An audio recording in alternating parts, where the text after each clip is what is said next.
Welcome to the Fighter Pilot Professor podcast.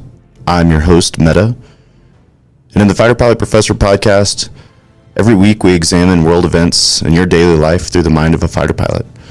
The episodes answer your questions harnessing my experience in 25 years of flying fighter jets and my PhD in history, policy, and strategy. You can tune in wherever you find your favorite podcast. You can follow me on Instagram and on YouTube, the Fighter Pilot Professor.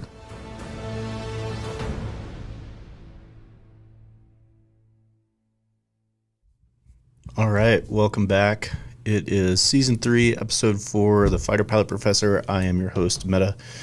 And today we're going to be talking about the wider Middle East. Primarily, we're going to be focusing in on Syria, Iraq, and Iran. And then we'll also be talking a little bit about fast, good, and cheap. Another way to say, how do I divide my time? As always, you can follow me on Instagram and YouTube, Fighter Pilot Professor, and get this podcast wherever you get your podcasts. Let's dive right in.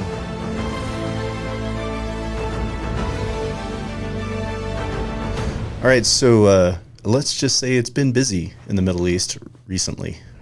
We talked a little bit about in the last episode what Israel and Hezbollah have been up to with all of the pager bombings, radio bombings, and now Israel has launched a full-scale ground invasion or ground conflict into parts of southern Lebanon.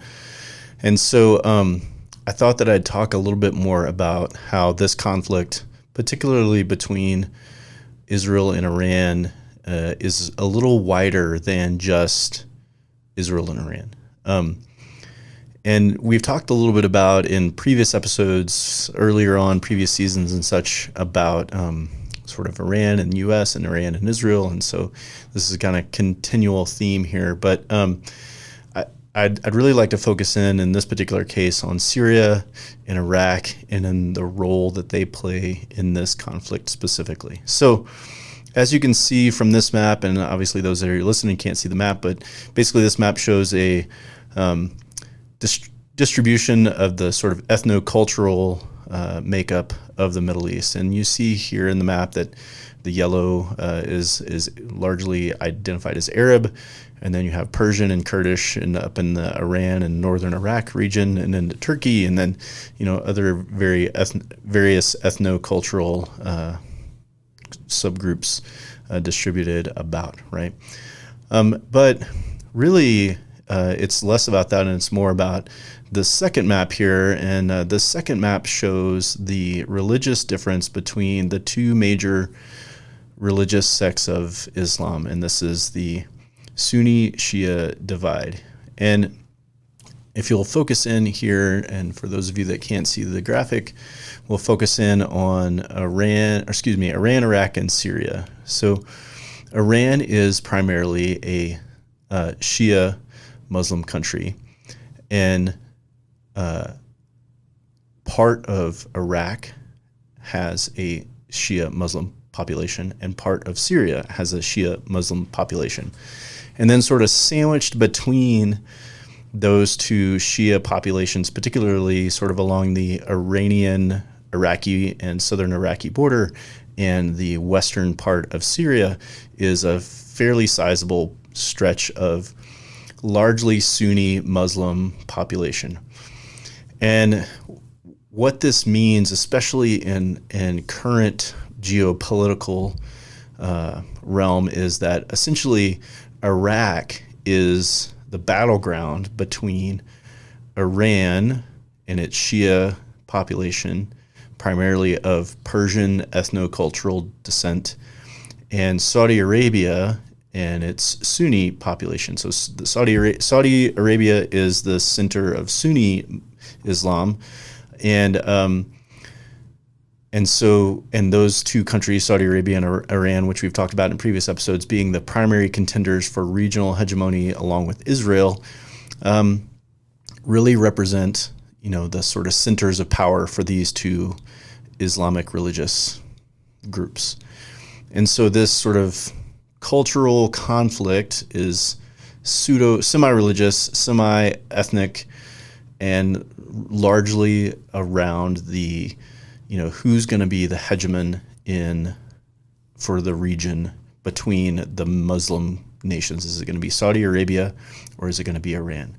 And so why Iraq and Syria play a role in this is because of the percentages of their population. So a little bit of history. Iraq, obviously the U.S. overthrew the Saddam Hussein government back in 2003, and Saddam and his Ba'ath Party, which was the name of his party, were primarily a Sunni Muslim group.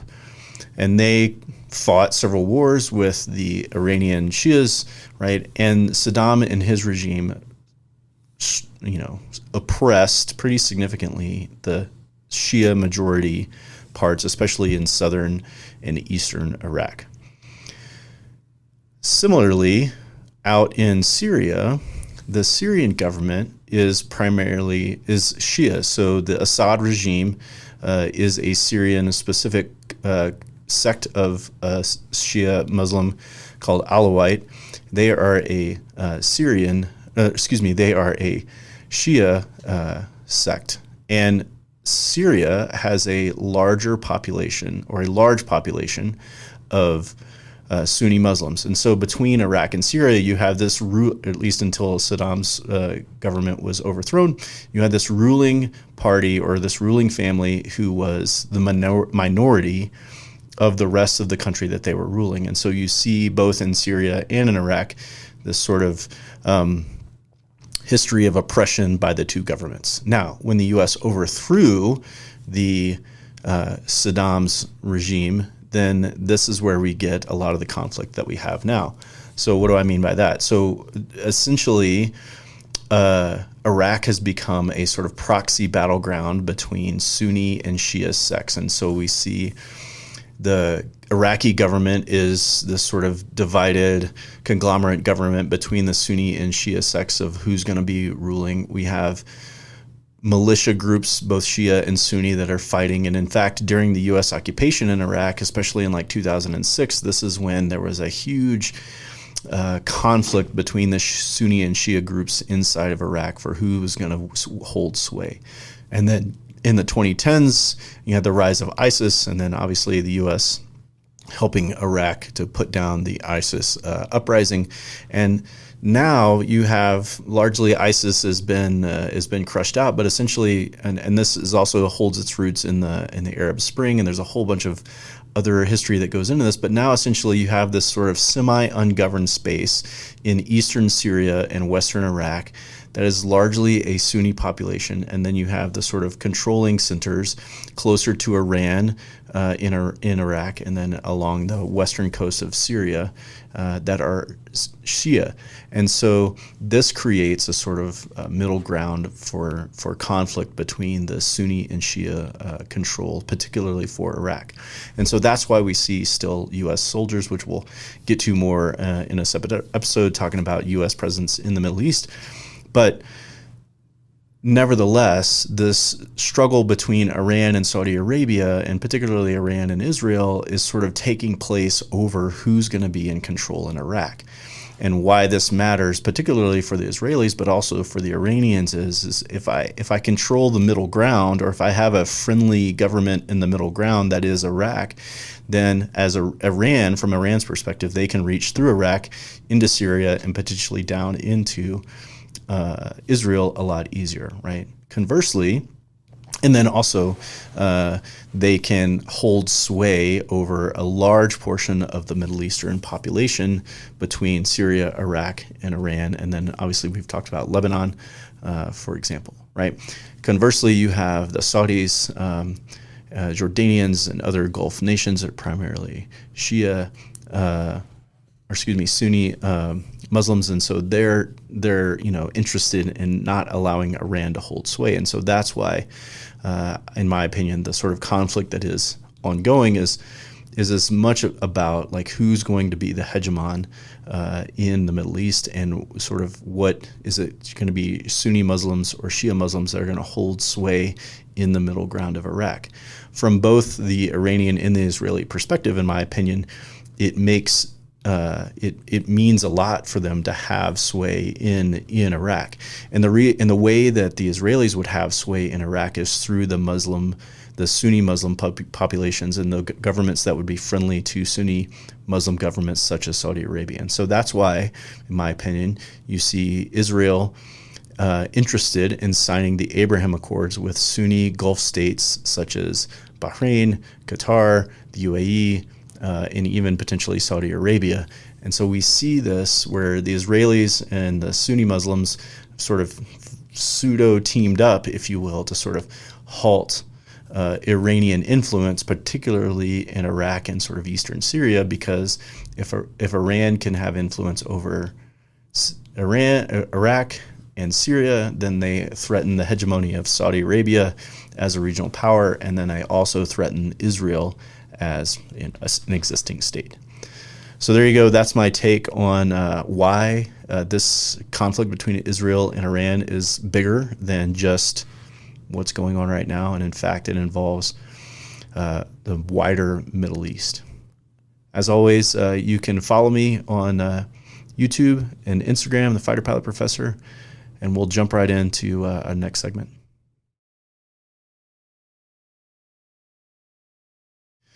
So I wanted to talk a little bit about like when is good enough? When is good enough good enough? Or how do I prioritize what is good enough? And a little bit about multitasking, right? And I don't know where I saw it. I read it somewhere. I saw it somewhere. Whatever. It sort of doesn't matter. But there exists out there in the world. Let's just say the idea that things can be fast, good, or cheap. To choose two.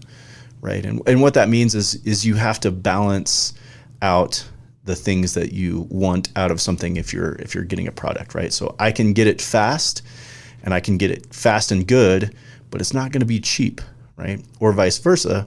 I can get it cheap and good, but it's probably not going to be fast for it to show up to my door, right? So you think about Amazon, man, I can Amazon almost anything for cheap, but it may not be that great, right? It might be some knockoff product, right? But you get the idea, right? Fast, good, and cheap, choose two.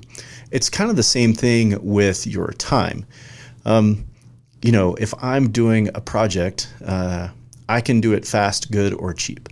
So I have to allot my time accordingly, right? I can't multitask things, right? So I got to make sure that I'm allotting my time accordingly. And if I need to do something fast, and it has to be good, then it's not going to be cheap, right? It's going to cost me in sleep, food, some sort of time with outside of whatever it is that I'm doing, right? Similarly, if I want to do a good job and I want it to be cheap, then I certainly can't do it quickly, right? I'm going to spend time over several days. I'm going to take my time. I might take a few hours each day and allot a little bit of a time to do it, but it may take me a while to complete that task, right? So when you're thinking about doing tasks and multitasking and how am I going to spend my time, right? You can kind of apply the fast, good, and cheap rule. You got to choose two, right? Similarly, if you're a leader of an organization, the same thing sort of applies here. We've talked about it a little bit, and I'd like to talk about it more, the Eisenhower, urgent, important matrix. But as a leader, you kind of have to understand that, if I want something right now, it may not be very good, right? If I'm like, hey, I need you to give me this tomorrow or in an hour or whatever, I may not get my team's best work, right? But if I want their best work, if I'm going to say, hey, I want your best work and I need it tomorrow, then it's going to cost me in leadership capital with my team, right? Because it's going to cost the team something. They're going to have to spend effort, usually time, right, to do this thing. And it's going to cost them, hey, maybe they don't get to go home early. They have to work late, whatever, they miss a thing, right? And it's going to cost me leadership capital to get something fast and good, right? On the other hand, right, if I don't particularly care, and I just want it right now, but I don't particularly care like how good the product is, then hey, right, like it's not going to cost me a whole lot. It'll be cheap. Like, hey, just throw me your best estimate, whatever, a couple of sentences of whatever this thing is, and then I'll take it from there, right? And so that costs me a little bit less leadership capital, right? On the other hand, if I tell a team like, hey, I need this to be really top notch, right? Like I want to put on a show.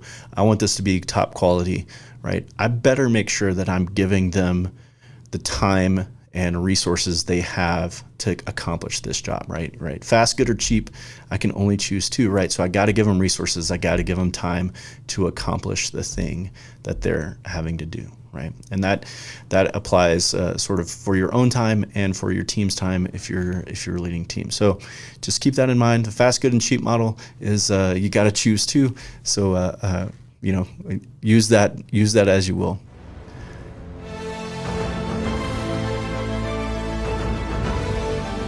So that wraps up our episode here of the Fighter Pilot Professor. Just as a note, I keep kicking. Things keep happening in the Middle East, and I keep kicking episodes down the road. So this one will come out, and it's going to replace another episode. That episode will come out eventually. Don't worry about it. We'll get there. And in the meantime, you can follow me on Instagram. You can follow me on YouTube, Fighter Pilot Professor. You can like the things that you see there. And as always, you can get this podcast wherever you get to podcast. Have a good one.